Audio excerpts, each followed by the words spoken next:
Hello, welcome back बच्चों। तो आज जो टॉपिक हम स्टार्ट करने वाले हैं वो कल की ही वीडियो का कॉन्टिन्यूइंग टॉपिक है। कल की वीडियो में हम लोगों ने क्या डिस्कस किया था कि अगर आप बीआरएस मेंटेन करते हो, एक चैप्टर आपके पास 11th क्लास में है, बैंक रिकॉन्सिलिएशन स्टेटमेंट, उसकी कॉन्सेप्चुअल वीडियो ऑलरेडी आपके चैनल पे आ चुकी है। अगर आपने वो वीडियो नहीं देखी है तो आई पर्सनली रिकमेंड कि पहले उस वीडियो को कवर कीजिएगा, फिर सेकंड वीडियो के आप आइएगा ताकि आपको ज़्यादा अच्छे समझ में आ जाए। और अगर आपको कॉन्सेप्ट ऑलरेडी क्लियर है तो आप डायरेक्टली इस वीडियो को देख सकते हो, बिकॉज यहाँ पे हम लोग सीखने वाले हैं कि बीआरएस के क्वेश्चंस को किस तरीके से आपको फ्रेम करना है इन योर सॉल्यूशंस। क्लियर? तो ठीक है बच्चों, आज हम स्टार्ट करते हैं अपने पास कुछ बीआरएस के questions. So let's get started without any delay.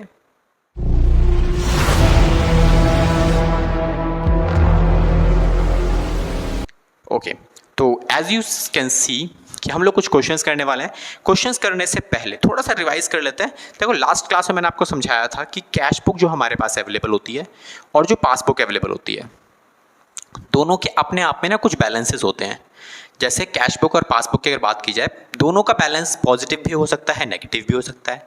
Cash book का बैलेंस अगर पॉजिटिव होगा तो उसे हम बोलते हैं डेबिट बैलेंस, और नेगेटिव होगा तो हम क्या बोलते हैं उसको, credit balance. Because cash book is maintained by the हमारे बिजनेस का जो भी अकाउंटेंट होगा वो इसे मेंटेन करेगा, है ना। तो बिजनेस का जो अकाउंटेंट है हम उसको बोलेंगे भाई साहब आप इसे मेंटेन करो। ओके, और पासबुक जो है वो मेंटेन कौन करता है बच्चों? पासबुक मेंटेन करता है बैंक का अकाउंटेंट। तो बैंक में भी तो एक अकाउंटेंट होता है जो सारी ट्रांजैक्शंस को रिकॉर्ड करता है, ठीक है। अब बैंक का जो अकाउंटेंट है वो इसे मेंटेन करेगा, तो सारी ट्रांजैक्शंस बैंक के नॉलेज में जब आएंगी, इसका मतलब बैंक के अकाउंटेंट के नॉलेज में जब आएंगी तब वो इसे रिकॉर्ड करेगा। तो इसका बैलेंस क्या होता है बच्चों? इसका बैलेंस होता है डेबिट और इसका बैलेंस होता है क्रेडिट। ऐसा क्यों होता है ये हमने ऑलरेडी लास्ट क्लास में डिस्कस कर लिया था। अगर आपने वो वीडियो चेकआउट नहीं की है तो ज़रूर देखिएगा ताकि आपको डिटेल में समझ में आए एग्जैक्टली बेसिक्स क्या होता है बीआरएस के पीछे। क्लियर?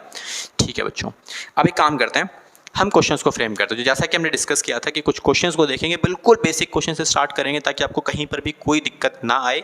उससे पहले कुछ चीज़ों का हम लोग ध्यान देते हैं, कुछ चीज़ें आप समझ लो, ज़्यादा अच्छा रहेगा। देखो, 2-3 वर्ड्स का मतलब आपको प्रॉब्लम क्रिएट करेगा। सबसे पहला वर्ड होता है बच्चों, दैट इज चेक इश्यूड, या फिर होता है चेक ड्रॉन। इन दोनों का सिंपल सा मतलब होता है कि मैंने अपने अकाउंट का चेक काटा और किसी को दे दिया। दैट मीन्स आपने, अगर आपके पास पर्सनल बैंक अकाउंट है, आपके फादर के पास बैंक अकाउंट वगैरह अवेलेबल है, तो अगर आपके पापा किसी को पेमेंट देते हैं ना, तो वो क्या है, वो बेसिकली किसी को पैसे देने की बात की जा रही है। तो चेक, उसको हम बोलेंगे अकाउंटिंग लैंग्वेज में चेक इशू किया या ड्रॉन किया। ड्रॉन का मतलब बनाना होता है। तो आप अपने चेक के ऊपर कोई भी वैल्यू तब लिखोगे जब आप किसी को पैसे दोगे। दैट मीन्स इस केस में क्या हो रहा है, आप अपने बैंक का पैसा कट कर रहे हो, क्योंकि जैसे आप किसी को पेमेंट करोगे आपका बैंक बैलेंस क्या हो जाएगा, डाउन हो जाएगा। क्लियर हुआ? ठीक है सर, ये आपको पॉइंट क्लियर है। एक पॉइंट और आता है बेटा, दैट इज चेक डिपॉजिटेड, और एक होता है इसी के साथ चेक पेड इनटू बैंक। बेटा पेड, जैसे ही मेरे माइंड में आता है ना, paid paid paid paid paid, हम क्या बोलते हैं उसको, पेड का मतलब हम समझ लेते हैं कि हमने पेमेंट कर दी। बेटा उसका मतलब पेमेंट नहीं होता। चेक पेड इनटू बैंक का मतलब होता है चेक हमने जमा कराया, उसे डिपॉजिट कहा जाता है। क्योंकि डिपॉजिट की जगह पे हम पेड भी इस्तेमाल कर सकते हैं, और आपके बुक में करेगा काफ़ी बार कि चेक पेड इनटू बैंक, या फिर उसका सिंपल सा मतलब चेक डिपॉजिटेड इनटू बैंक। आपने चेक अपने अकाउंट में जमा कराया, तो जैसे आप जमा कराओगे तो क्या होगा आपका, सर हमारा बैंक बैलेंस बढ़ जाएगा। बस इतनी सी बात। ये बहुत कंफ्यूजिंग वाला पॉइंट है, मैक्सिमम बच्चों को इस पर कंफ्यूजन रहती है और मैक्सिमम बच्चे इसे गलत भी करते हैं। तो आई डोंट वांट कि आप कोई भी गलती करो, सिंगल मिस्टेक्स वगैरह नहीं होनी चाहिए, बिकॉज यहाँ पर आपका बीआरएस के अंदर मैक्सिमम बच्चे गलतियाँ करते हैं लैंग्वेज के ऊपर। लैंग्वेज अगर आपको समझ में आ जाती है, लैंग्वेज को अगर आप सही तरीके से ट्रैक कर पाओगे, सही तरीके से समझ पाओगे, तो कभी भी कोई दिक्कत नहीं आने वाली है। It is a personal guarantee. Okay, चलिए तो कुछ क्वेश्चंस पे चलते हैं सीधा। तो जैसे कि हमने डिस्कस किया था, मैंने आपको 2 ऑप्शंस दिए थे, 2 तरीके बताए थे कि बीआरएस के क्वेश्चन को आप कैसे प्रेजेंट कर सकते हो। ठीक है बच्चों, तो सबसे पहले काम करते हैं, कुछ क्वेश्चंस देख लेते हैं। क्वेश्चन देखो आपकी स्क्रीन के ऊपर अवेलेबल होगा। अब इस क्वेश्चन में हम क्या करने वाले हैं, क्वेश्चन में लिखा हुआ है कि प्रिपेयर करो bank reconciliation statement from the following information. Very first part is debit balance as per cash book. आपके पास क्या है, एक डेबिट बैलेंस गिवन है जो कैश बुक का है। उसके बाद गिवन है आपको check deposited but not cleared. इसका मतलब क्या है, हमने तो जमा करा दिया लेकिन वो क्लियर नहीं हुआ। क्लियर का मतलब क्या होता है कि बैंक के पास उसकी इन्फॉर्मेशन नहीं है, तो बैंक उसे रिकॉर्ड करेगा ही नहीं, सिंपल सी बात है। उसके बाद चेक इशूड हुआ, मतलब मैंने किसी को चेक दिया बट नॉट प्रेजेंटेड। इसका मतलब ये होता है कि मैंने जिसको भी चेक दिया वो बंदा चेक लेके बैंक में गया ही नहीं, क्योंकि जब तक जिसको मैंने चेक दिया वो चेक लेके बैंक में दिखाएगा नहीं कि भाई मेरे पास ये चेक अवेलेबल है, इसके पैसे मुझे निकाल के दे दो, तब तक तो बैंक वाला आपके अकाउंट से पैसे कट करके उसके अकाउंट में ट्रांसफर नहीं करने वाला। ऐसे ही होता है ना। तो हम क्या करने वाले हैं, इस ट्रांजेक्शन को रिकॉर्ड करने वाले हैं। इसके बाद नेक्स्ट पार्ट आता है बैंक इंटरेस्ट। अब ये बैंक इंटरेस्ट वाला पॉइंट बड़ा इंटरेस्टिंग है, बिकॉज बैंक से जो इंटरेस्ट है, यहाँ पे ये नहीं लिखा कि इशू हुआ है, मतलब आपको मिला है या आपसे चार्ज किया गया है। क्लियर? ठीक है सर। अब इन चारों पॉइंट्स को यूज करके आपको बनाना है BRS। देखो BRS में ना आपको डिफरेंसेस रिकॉर्ड करने पड़ते हैं, और ये सारे पॉइंट्स वही हैं जिनकी वजह से आपके कैश बुक और पासबुक में डिफरेंस आ रहा है, और इस डिफरेंसेस को दूर करने के लिए हम क्या बनाते हैं, BRS। लास्ट क्लास में हमने डिस्कस किया था, तो नहीं देखा है तो पक्का देखिएगा। चलिए सीधा सॉल्यूशंस पे चलते हैं। तो हम लोग जब सॉल्यूशन इसका प्रेजेंट करेंगे तो कैसे प्रेजेंट करना है आपको, सिंपली लिखना है आपको bank reconciliation statement. Bank reconciliation statement, तो ये आपने मेंशन करना होता है। इस तरीके से आपने स्टेटमेंट बना लिया। अब ये हमारा फॉर्मेट हो गया सिंपल सा, 2 कॉलम, एक कॉलम प्लस का, एक कॉलम माइनस का। तो ये वाला हम यूज़ करने वाले हैं, और मैक्सिमम टाइम आपके लिए ये सेफ रहेगा और इजी भी है।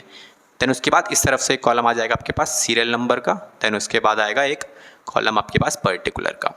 अब बेटा एक चीज़ हमेशा ध्यान रखना कि जब कभी भी कोई भी क्वेश्चन अगर आप स्टार्ट करते हो तो क्वेश्चन की स्टार्टिंग पॉइंट आपको हमेशा देगा, and that starting point will be one of them from the given values of cash और बैंक। ठीक है, तो आपके स्टार्टिंग पॉइंट का जो वैल्यू है वो यहां इन चारों में से कोई भी एक स्टार्टिंग पॉइंट हो सकता है। ठीक है, देखो नेगेटिव बैलेंसेस चाहे यहां पे हो चाहे यहां पे हो, इन नेगेटिव बैलेंसेस को वो देगा आपको ओवरड्राफ्ट के नाम से, या फिर सीधा बोलेगा कि credit balance as per cash book. और आपको पता होना चाहिए कि कैश बुक का जो क्रेडिट बैलेंस है इसका मतलब नेगेटिव की बात कर रहा है वो। या फिर वो क्या बोलेगा, या फिर वो बोलेगा डेबिट बैलेंस एज पर किसका, बेटा पासबुक का, क्योंकि पासबुक का जो आपका डेबिट बैलेंस है, ठीक है, वो क्या होता है बच्चों, वो होता है आपका नेगेटिव। अच्छा यहाँ उल्टा होगा थोड़ा सा, ये हमारा होता है क्रेडिट और ये होता है बेटा आपका क्या, ये होता है सर डेबिट। ठीक है, इसको ठीक कर सकते हैं। चलिए, तो ये हो गया हमारे पास। अब इस तरीके की इन्फॉर्मेशन देगा। अगर ओवरड्राफ्ट बोल रहा है सिंपल बात है, वो नेगेटिव की ही बात कर रहा है, लेकिन अगर वो क्रेडिट बैलेंस बोल रहा है तो नेगेटिव है, लेकिन डेबिट बैलेंस पासबुक का है तो वो क्या बोल रहा है, वो नेगेटिव बैलेंस की बात कर रहा है। तो करना क्या है आपको, इन चारों को स्टार्टिंग पॉइंट मानते हुए हमेशा आपको यहां फ्रेम करना होता है। तो क्या लिखा है क्वेश्चन ने, debit balance as per cash book. तो बेटा कैश बुक का डेबिट बैलेंस क्वेश्चन ने गिवन किया हुआ है मुझे 15,000, नेगेटिव में कुछ नहीं आएगा तो वहां पे डैश यूज कर लेना। अब इसके बाद क्या, अब इसके बाद वाला सॉल्यूशन जितना भी आपको स्टार्ट करना है वो एक छोटी सी ट्रिक मैं आपको दे देता हूं। ठीक है, आपका क्वेश्चन कभी भी BRS का तो एटलीस्ट गलत नहीं होगा। इवन जितनी भी ट्रिक्स वगैरह मैं आपको दूंगा हमेशा आप उन ट्रिक्स को इस्तेमाल करना, आपका क्वेश्चन कभी भी गलत नहीं होने वाला। तो ट्रिक नंबर 1 ऑफ BRS, क्या करना है आपको, आप साइड में छोटा सा कॉलम कैश बुक और पासबुक इस तरीके से प्रिपेयर कर लेना, और आपका मेन आंसर ना यहीं से निकल आएगा सारा। ठीक है, देखो मैंने क्या बताया बेटा, लास्ट क्लास में भी डिस्कस किया था मैंने आपको कि आपका एक होगा स्टार्टिंग पॉइंट और एक होगा एंड पॉइंट। अगर आपका स्टार्टिंग पॉइंट है कैश बुक, ये स्टार्ट कर रहा है यहां से, कैसे पता लगा मुझे, देखो क्वेश्चन में लिखा हुआ है balance, debit balance as per cash book बोला हुआ है, इसका मतलब स्टार्ट यहां से हो रहा है। इसका मतलब एंड रिजल्ट क्या है मेरा, बेटा एंड रिजल्ट है मेरा पासबुक। अब अगर मेरा पासबुक एंड रिजल्ट है तो इन दोनों कॉलम्स के अंदर वैल्यूज आप कैसे फ्रेम करोगे, वैल्यूज फ्रेम करने के लिए आपको किसको फॉलो करना पड़ेगा, इसमें वैल्यू आती कैसे हैं आपको वो भी सीखना पड़ेगा। ठीक है, तो आपको हमेशा ये ध्यान रखना स्टार्टिंग पॉइंट अगर ये है तो आप इस वाले कॉलम को हमेशा फॉलो करोगे, एंड वाले को। ये स्टार्टिंग पॉइंट है, ये एंड पॉइंट है, आप इसको टिक लगा लो कि आप हमेशा इसको फॉलो करने वाले, जो यहां बोलेगा हम उसे फॉलो करेंगे, दैट्स इट।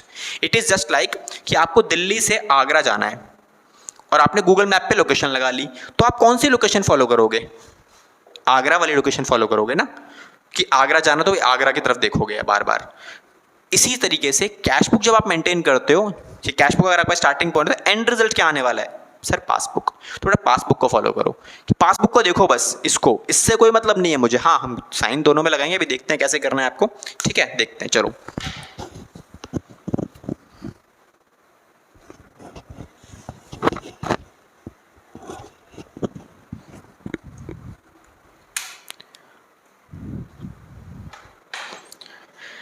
ओके तो क्या क्या चीज़ें गिवन, देखो सबसे सेकंड पॉइंट अब देखो एक बार क्या लिखा हुआ है आपके पास। सेकंड पॉइंट में क्वेश्चन में इन्फॉर्मेशन गिवन है आपको, it says check deposited but not cleared. अब बेटा मुझे एक बात बताओ, मैंने आपको समझाया था कि कैश बुक के अंदर कौन रिकॉर्ड करेगा, हमारे बिजनेस का जो भी अकाउंटेंट होगा सर वो रिकॉर्ड करेगा। और पासबुक में कौन रिकॉर्ड करेगा सर, पासबुक में रिकॉर्ड करेगा बेटा बैंक में जो अकाउंटेंट बैठा हुआ है ना वो उसकी रिकॉर्डिंग करेगा। दैट्स इट, ये क्लियर है।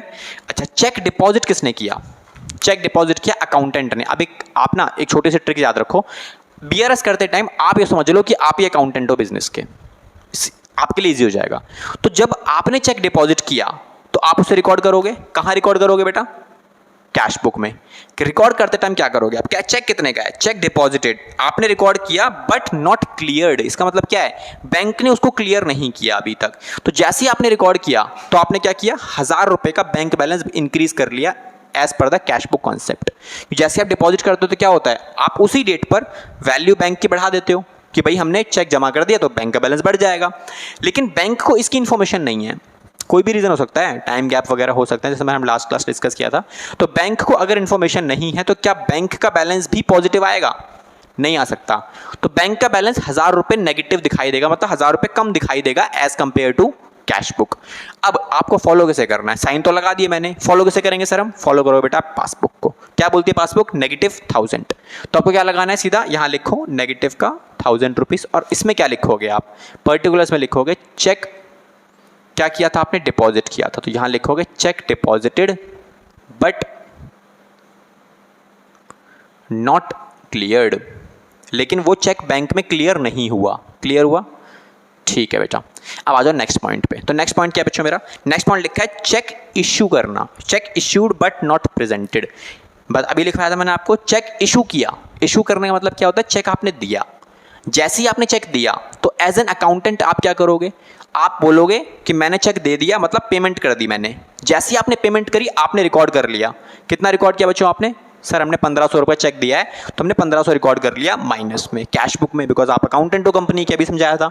तो आप क्या करोगे, कैश बुक को माइनस कर दोगे। लेकिन चेक वो बैंक में प्रेजेंट ही नहीं हुआ, इसका मतलब जिसको भी चेक आपने दिया वो चेक बैंक में लेके गया ही नहीं। अब जब बैंक में चेक पहुंचा ही नहीं तो बैंक को इन्फॉर्मेशन नहीं मिलेगी कि मैंने चेक इशू किया है, तो बैंक अपने पास रिकॉर्ड करेगा, नहीं करेगा। तो जो पैसा मैंने कट कर लिया है वो पैसा बैंक कट नहीं करेगा, इसका मतलब बैंक में रहेगा प्लस। क्लियर हुआ, ठीक है बेटा। तो कितना आ गया अमाउंट इसका, 1500 रुपये प्लस बोल रहा है मेरा ये वाला साइड। तो हम कहाँ डालेंगे बेटा इसको, 1500 रुपये प्लस वाले कॉलम में, और यहाँ लिखोगे आप कि चेक आपने इशू कर दिया। तो ये लिखोगे आप क्या, check issued but not presented. हो गया हमारा काम, डन, ठीक है सर। अब आ जाओ नेक्स्ट पार्ट के ऊपर। तो नेक्स्ट पार्ट है बेटा बैंक इंटरेस्ट। अभी इंटरेस्ट वाला जो पॉइंट है ना, बड़ा अच्छा वाला पॉइंट है। देखो इसको समझते हैं एक बार। देखो इंटरेस्ट वाले पॉइंट में ना, इंटरेस्ट में आपको मिल भी सकता है, आप इंटरेस्ट रिसीव भी कर सकते हो, और आपसे इंटरेस्ट चार्ज भी किया जा सकता है ना। दोनों पॉइंट हो सकते हैं ना, आपको इंटरेस्ट मिल भी सकता है और आपसे चार्ज भी किया जा सकता है, मतलब आप इंटरेस्ट पे भी कर सकते हो। दोनों पॉइंट पॉसिबल होते हैं।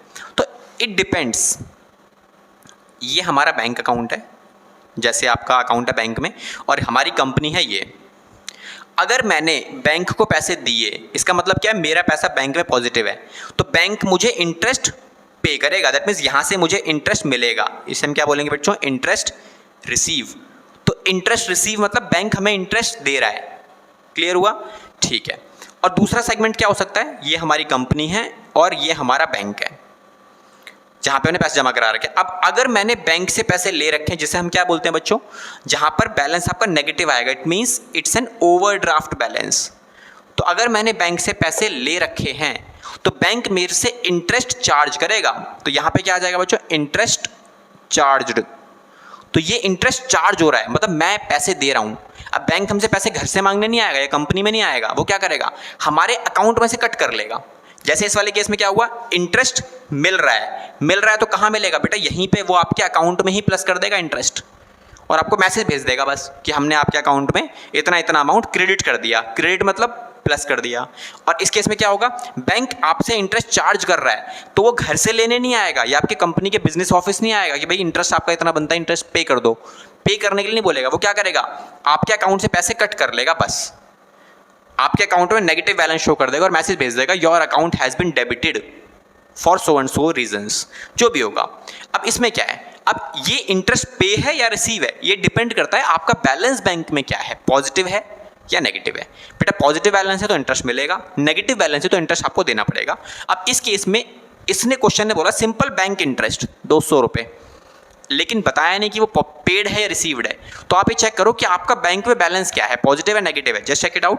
पहली लाइन में debit balance as per cash book कितना है बेटा, प्लस। प्लस का मतलब आपको इंटरेस्ट मिलेगा।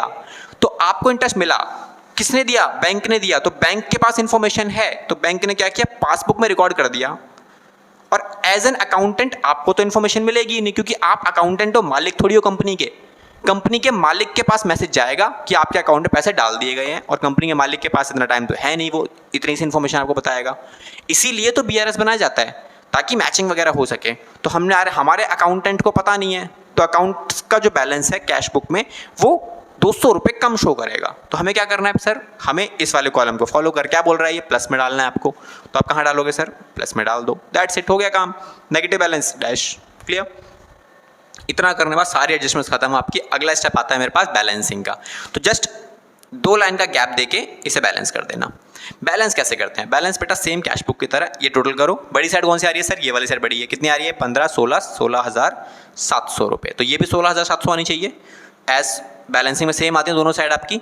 अब इसमें डिफरेंस कितना आ रहा है, 15,000, ये 16,700 माइनस में 1,000 रुपये बैलेंस आ रहा है बच्चों, 15,700 रुपये का बैलेंस। तो अब दोनों साइड को प्लस करने पे सेम वैल्यू आ रही है। अब ये जो बैलेंस है इसको क्या लिखोगे आप, इसको लिखेंगे हम लोग बैलेंस एज पर पासबुक। अच्छा, ये बैलेंस पासबुक का जो बैलेंस है ये पॉजिटिव बैलेंस है या नेगेटिव है। जैसे मैंने बताया था आपको कि दोनों बैलेंस मिलेंगे आपको, कैश बुक में भी और पासबुक में भी। तो मुझे बताओ कि ये पॉजिटिव बैलेंस है नेगेटिव बैलेंस है, कैसे पता लगेगा। देखो बेटा, आपके पॉजिटिव साइड बड़ी है, नेगेटिव साइड छोटी है, तो बैलेंस कौन सा बचेगा सर, पॉजिटिव बचेगा। इसका मतलब आपके पास पैसे थे कितने, इतने पैसे थे, इतने में से इतने कट गए, तो बैलेंस कौन सा बचेगा, ये पॉजिटिव बैलेंस बचेगा। पासबुक का पॉजिटिव बैलेंस क्या होता है सर, बेटा पासबुक का पॉजिटिव बैलेंस होता है क्रेडिट। दैट्स ऑल, ये हमारा सॉल्यूशन कंप्लीट है। तो इतना इजी सॉल्यूशन आपको देखने को मिला, आपको सीखने को मिला कि एग्जैक्टली आपको प्लस और माइनस, सबको सारा खेल कहाँ पे है, सारा खेल बेटा यहाँ पे है। आपने जिस दिन ये प्लस माइनस लगाना सीख लिया ना, आपका सारा काम कवर हो जाएगा बहुत इजीली। एंड 10 क्वेश्चन करने के बाद लिटरली बता रहा हूँ आपको, ये इतना इजी लगेगा ना कि आपको लगेगा कि ये BRS is a most simplest chapter. आपको खेलना किसके साथ है, लैंग्वेज के साथ। लैंग्वेज को पकड़ लो, आपको कभी कोई दिक्कत नहीं आने वाली। ओके, तो लैंग्वेज अगर आपको समझ में आती है तो आपको प्रॉब्लम नहीं आएगी, और लैंग्वेज में ये सारी चीज़ें हैं। क्लियर, चलिए नेक्स्ट क्वेश्चन पे चलते हैं। तो नेक्स्ट क्वेश्चन एक और उठाते हैं, बड़ा सिंपल सा क्वेश्चन होगा। तो बेटा क्वेश्चन में किस किस तरीके की ट्रांजेक्शन्स गिवन होंगी आपको, वो भी एक बार देख लेते हैं। ठीक है, देखो बच्चों, अब इस क्वेश्चन में ना मैं आपको एक नई चीज़ सिखाने वाला हूँ, जिसको हम बोलते हैं स्प्लिटिंग करना। स्प्लिटिंग एग्जैक्टली कैसे काम करती है, तो पहले आप इसे नोट डाउन कर सकते हो। ओके, एज डिसाइडेड, आपकी स्क्रीन पे क्वेश्चन आपको नजर आ रहा होगा। तो बेटा क्वेश्चन क्या बोल रहा है, क्वेश्चन कह रहा है कि 30 जून 2017। अच्छा, डेट बड़ी इंपॉर्टेंट है आपके लिए, तो डेट इंपॉर्टेंस क्या है डेट का समझा देता हूँ मैं अभी, ताकि आपको ज़्यादा प्रॉब्लम ना हो। पहले क्वेश्चन रीड कर लेते हैं। क्वेश्चन कह रहे थे 30 जून 2017 को क्या बोला उसने, bank column of a cash book shows a balance of ₹12,000। इसके बाद but the passbook shows a different balance due to the following reasons. Passbook में जब हमने चेक किया तो कुछ और ही बैलेंस नजर आ रहा है, किस रीजन की वजह से, ये सारे रीजंस दिए हुए आपको। अब रीजंस में क्या क्या है, पहला रीजन क्या बोला उसने मुझे, उसने बोला cheque paid into bank 8,000, but of out of these only cheques 6,500 credited by the banker. लेकिन बैंक ने कितना रिकॉर्ड किया, बैंक ने रिकॉर्ड किया केवल 6,500 रुपये। डन। उसके बाद receipt column of a cash book under cast by 200 रुपये। ये इंपॉर्टेंट ट्रांजेक्शन है बहुत ज़्यादा, ठीक है, आपको बहुत ज़्यादा प्रॉब्लम हो सकती है इसमें, तो हम इसको अच्छे से क्लियर करेंगे। उसके बाद 29 जून को एक कस्टमर ने डायरेक्टली जमा करा दिए 3,000 रुपये बैंक में, but it was only entered in the passbook में ही इसकी एंट्री हो रखी है और इसकी एंट्री कहीं नहीं है। नेक्स्ट, चेक 9,200 रुपये वर इश्यूड ऑन विच 2,200 रुपये वर presented for the payment on 15 जुलाई। ठीक है, क्या बोला इसने कि 9,200 के चेक्स मैंने इशू किए थे, जिसमें से 2,200 के चेक प्रेजेंट हुए बैंक में, लेकिन कब, 15 जुलाई को। क्लियर। उसके बाद अगले पॉइंट में उसने मुझे बोला कि पासबुक का जो बैलेंस है वो शो करता है क्रेडिट 330 रुपये से जो कि इंटरेस्ट का है, और डेबिट बैलेंस शो करता है जो कि 60 रुपये का है एज बैंक चार्जेस। तो दो चीज़ें पासबुक में शो हो रही हैं, 330 रुपये का इंटरेस्ट जो क्रेडिट है, 60 रुपये का बैंक चार्जेस जो कि डेबिट है। क्लियर हुआ। टाटा में क्या बोला, बैंक रिकॉन्सिलिएशन स्टेटमेंट बनाओ। ठीक है, कब बनानी है, 30 जून 2017। अब एक चीज़ समझते हैं, तो चलो बेटा एक चीज़ समझो, क्वेश्चन में डेट दे रखी है आपको, तो डेट जो है मेरे पास वो क्या है सर बेटा, वो है 30 जून 2017, ये मुझे डेट गिवन है। अब इस डेट का इंपॉर्टेंस क्या है, इस डेट का इतना इंपॉर्टेंस है कि पूरा क्वेश्चन इसके आगे पीछे घूमता रहेगा। इसका मतलब क्या है कि जो आप बीआरएस बना रहे हो ना, वो इस डेट पर बना रहे हो, और इसी डेट पर आपके पास दोनों स्टेटमेंट अवेलेबल हैं। आपके पास कैश बुक जो आपने बना रखी है, हमारे अकाउंटेंट ने, आप अकाउंटेंट ही हो, आपने जो बना रखा है वो भी प्रेजेंट है, और पासबुक भी आप बैंक में गए, आपने एंट्री वेंट्री करा के उसमें जो इन्फॉर्मेशन गिवन है पासबुक में, वो कब तक की इन्फॉर्मेशन है, 30 जून तक की ही इन्फॉर्मेशन गिवन है उसके अंदर, बिकॉज उसके बाद की इन्फॉर्मेशन उसमें नहीं मिलेगी। वो कब मिलेगी, जब आप आगे का डाटा मेंटेन। और मैचिंग कराने का पॉइंट क्या होता है, जब ये दोनों की बैलेंसिंग एक सेम डेट पे होगी तभी तो मैचिंग पॉसिबल होती है। तो हमें मैचिंग करवानी है, लेकिन up to this date only. कोई भी ट्रांजैक्शन जो इस डेट के बाद वाली ट्रांजैक्शन है, हमें उससे कोई मतलब नहीं है। हम ये मान के चलेंगे अगले बंदे को उसके बारे में पता ही नहीं है, या फिर वो वैल्यू उसमें प्रेजेंट ही नहीं हो सकती, क्योंकि दोनों का जो इन्फॉर्मेशन है वो यहाँ तक का इन्फॉर्मेशन अवेलेबल है, इसके बाद का इन्फॉर्मेशन नहीं मिलेगा आपको। क्लियर है, ठीक है सर। ओके, अब आ जाओ फॉर्मेट के ऊपर, क्योंकि ये समझ में हमें आ चुका है, तो फॉर्मेट्स पे चलते हैं सीधा। कुछ क्वेश्चंस हैं, कुछ इंपॉर्टेंट टर्म्स हैं इसके अंदर, वो देखेंगे। तो सबसे पहले हम क्या बनाने वाले हैं बेटा, बैंक रिकॉन्सिलिएशन स्टेटमेंट।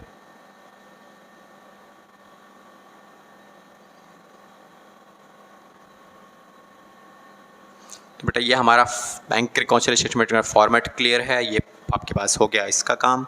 ये हो गए दो कॉलम प्लस माइनस के लिए। क्लियर। तो ये हो गया प्लस का कॉलम, ये हो गया मेरा माइनस का कॉलम, और ये सीरियल नंबर, और ये हो गया मेरा पर्टिकुलर का कॉलम। ठीक है बेटा। अब इस क्वेश्चन में आपसे भी क्या डिस्कस किया था कि मैं आपको एक टॉपिक समझाऊंगा, एक छोटा सा ट्रिक समझाऊंगा, जहाँ पे आप स्प्लिटिंग का इस्तेमाल करके इन क्वेश्चंस को इजीली फ्रेम कर सकते हो बहुत आसानी से। तो बेटा देखो कैसे करने वाले हैं हम लोग ये सारी चीज़ें। तो सबसे पहली ट्रांजैक्शन मैंने आपको क्या बताया था, हर एक क्वेश्चन का स्टार्टिंग पॉइंट कैश बुक या पासबुक पक्का होगा। तो जैसा कि इस क्वेश्चन में क्या गिवन था, पहली ही लाइन में गिवन था, bank column of a cash book shows a 12,000 rupees balance. इसका मतलब कैश बुक की बात कर रहा है। तो पहला पॉइंट मेरे को गिवन नहीं, देखो पॉइंट में गिवन नहीं है वो वाला पॉइंट, आपको कहाँ लिखना है, तो बैलेंस एज पर, क्या लिखा है इसने मुझे, balance as per cash book. इसने मुझे कैश बुक का बैलेंस दे दिया, लेकिन मुझे ये नहीं बताया उसने कि मुझे कि वो डेबिट बैलेंस है या वो क्रेडिट बैलेंस है। तो बेटा बेस्ट एजम्पशन क्या मानोगे, ऑलवेज जब भी एजम्पशन लेने की बात आती है तो हमेशा बेस्ट एजम्पशन ली जाती है। तो आपके अकाउंट में पैसे हमेशा ज़्यादा टाइम पॉजिटिव रहेंगे या नेगेटिव रहेंगे, सर मैक्सिमम टाइम पॉजिटिव रहेगा। परफेक्ट। तो पॉजिटिव अगर रहेगा तो आप पॉजिटिव ही यहाँ पे इस्तेमाल करोगे। ठीक है, कि आपके बैंक में पॉजिटिव बैलेंस है जो कि कैश बुक शो करती है। और ये स्टेटमेंट में गिवन था, पॉइंट में गिवन नहीं है, इसीलिए मैंने पॉइंटर नहीं डाला इसके आगे, पॉइंटर इसके बाद गिवन है मुझे। तो यहाँ से आप पॉइंट बनाओगे, पहला पॉइंट। ठीक है बच्चों, क्या लिखा पहले पॉइंट में, पहले पॉइंट में लिखा आपके पास कि चेक्स, चेक्स बोला उसने, चेक नहीं बोला, उसने बोला checks paid into bank. Paid into the bank का मतलब डिपॉजिट करना, थोड़ी देर पहले समझाया था मैंने आपको, पेड से कंफ्यूज मत होना आपको। पेड का मतलब क्या होता है, डिपॉजिट करना, सिंपल। तो मैंने हाँ एक कॉलम और बनाना है आपको साइड में, जो बहुत इंपॉर्टेंट वाला सेगमेंट होता है, जतिस पासबुक और कैश बुक। तो देखो बच्चों, आपने चेक्स, कितने का चेक है सर, 8,000 रुपये का, but out of these only 6,500 credited by the banker. देखो दो चीज़ें मिल गई आपको, दो वैल्यू, अगर एक ही ट्रांजैक्शन में दो वैल्यू मिल जाती हैं, जहाँ पे कुछ पार्ट जमा हो रहा है कुछ जमा नहीं हो रहा है, तो ऐसी ट्रांजैक्शंस के लिए जो बड़ी वाली वैल्यू है उसको दो पार्ट्स में स्प्लिट कर लेना है आपको, और दोनों तरफ मेंशन कर लो। तो बेटा देखो दोनों तरफ मेंशन करने से 8,000 का दो पार्ट करेंगे तो एक होगा 6,500 रुपये और एक होगा 1,500, बिकॉज एक वैल्यू तो गिवन ही है ना आपको। 8,000 के दो पार्ट करने के लिए क्वेश्चन ने क्या बोला कि भाई 8,000 का एक पार्ट तो क्वेश्चन में गिवन था 6,500 का, दूसरा पार्ट कितना हो जाएगा सर, 1,500 रुपये। तो हो गया मेरा, इन दोनों को दोनों तरफ मेंशन करना है आपको। अब एक बात बताओ, चेक डिपॉजिट हुए, किसने डिपॉजिट कराए, अकाउंटेंट ने। तो अकाउंटेंट रिकॉर्ड करेगा, बिल्कुल करेगा, कितना रिकॉर्ड करेगा, जितना जमा कराया।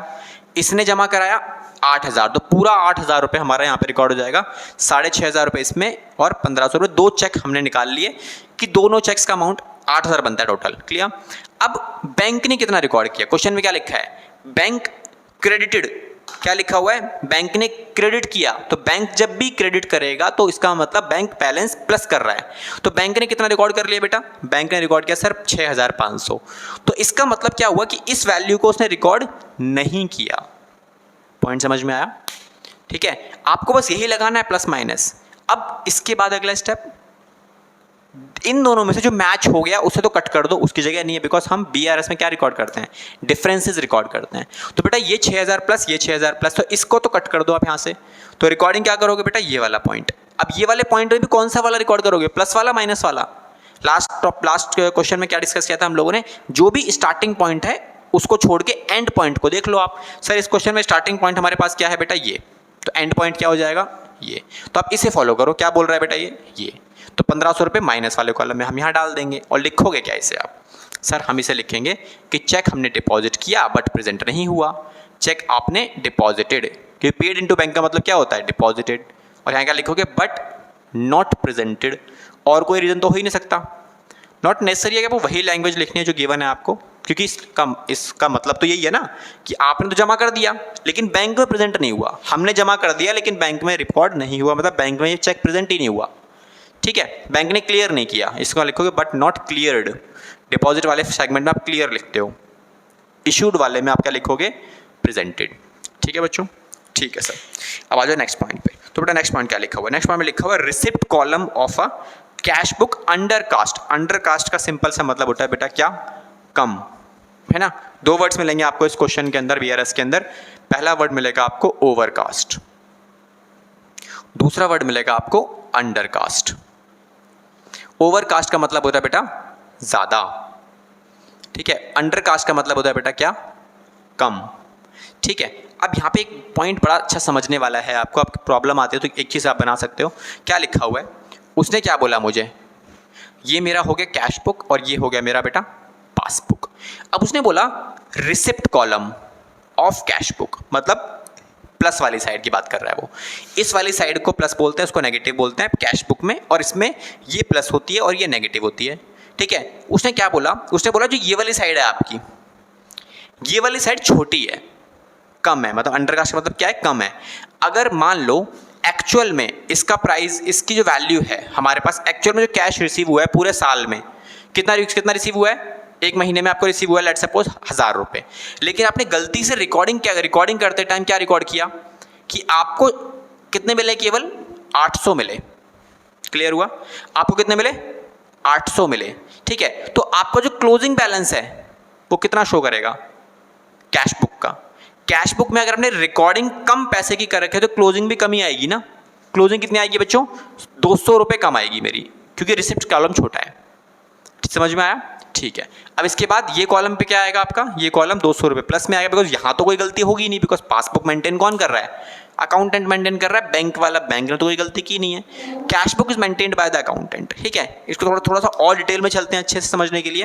तो चलो एक काम करो, आप यहाँ पे ना एक वैल्यू ले लो, 2 वैल्यूज ले लो, इवन 2 कैश बुक बना लो, एक सही वाली और एक गलत वाली। ये थोड़ा सा और डिटेल में करा रहा हूँ मैं आपको। आप दोनों में ना एक वैल्यू प्लेस करो।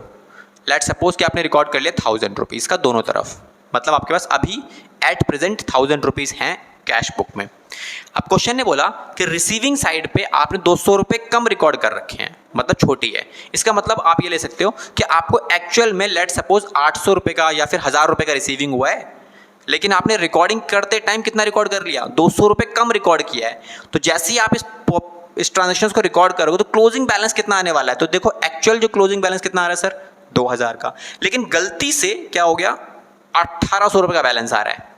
तो चेक कर सकते हो कितना आ रहा है, एक्चुअल ये होना चाहिए, हो कितना आ रहा है ये, तो 200 रुपये कम हो रहा है ना।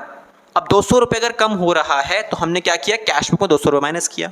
पासबुक में सेम गलती होगी नहीं आपकी, पासबुक क्या रहेगी आपकी, पॉजिटिव ही रहेगी। क्लियर है, समझ में आया आपको?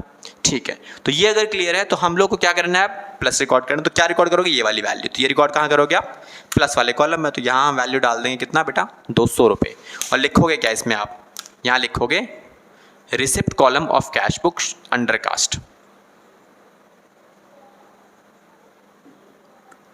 Receipt column of cash book under cast. तो ये हो गया मेरे पास अंडर कास्ट। ठीक है, done. I hope topic clear होगा। नेक्स्ट इसके बाद क्वेश्चन में लिखा है 29 जून को, देखो 30 जून से पहले आता है 29 जून, तो ये रिकॉर्ड किया जाएगा। क्या लिखा हुआ है, एक कस्टमर ने डायरेक्टली 3000 रुपये जमा करा दिए बैंक में, but it was entered in the passbook only. देखो जमा कहाँ हुए, बैंक में, तो बैंक को तो इन्फॉर्मेशन मिल गई, तो बैंक क्या करेगा, बैंक अपने पास रिकॉर्ड कर लेगा 3000 रुपये। हमारे पास रिकॉर्डिंग इन्फॉर्मेशन नहीं है और क्वेश्चन ने बता भी दिया कि इस 3000 की रिकॉर्डिंग केवल और केवल बैंक के पास है, तो बैंक की इन्फॉर्मेशन बैंक रिकॉर्ड करेगा यहाँ पे, और हमारे पास नहीं हो तो हम रिकॉर्ड कर ही नहीं सकते। क्लियर। तो क्या बोला इसने, प्लस बोला, तो हम कहाँ डालेंगे बच्चों, सिंपली प्लस वाले कॉलम में डाल दो इसे, वैल्यू को भी अगेन 3000 रुपये प्लस वाले कॉलम में।